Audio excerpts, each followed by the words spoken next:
You look at the ground and kick it with your shoe. All of the other children on the playground at recess had been chosen to play kickball, but you were left alone. All of the other children had become part of a team, but you don't belong. Belonging is a complex interaction between a person and a particular community. These two key figures, the individual and the group, must unite in a way that makes both comfortable. The question then becomes, who has the power to define what it means to belong to that particular group? I examine the position of women who become pastors in progressive Mennonite churches in southern Pennsylvania. For nearly 3 centuries of the church's American history, some women felt like that child on the playground. They were gifted speakers and caring listeners and talented biblical scholars. But for the few women who wanted to be pastors, the church would not offer ordination. When people talk about belonging, the focus is often on the power of the group to accept or reject members.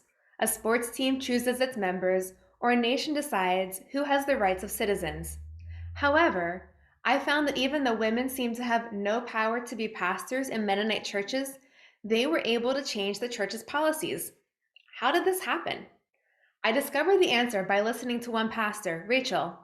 Rachel was very clear that for many years, God was specifically calling her to be a pastor, but she told God it was not possible.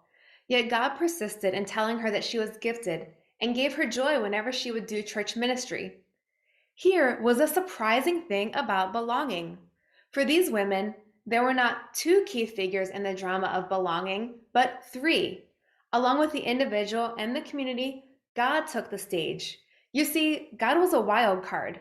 God was the authority women relied upon in defying the community and choosing to become pastors. But the church also recognized God as an authority in their activities. God essentially became a mediator between the individual and the church because they both recognized God's external authority, which was higher than either of them. In 2008, the local Mennonite church changed its policies and offered ordination to women who wanted to be pastors. Who has the power to define who belongs to the group?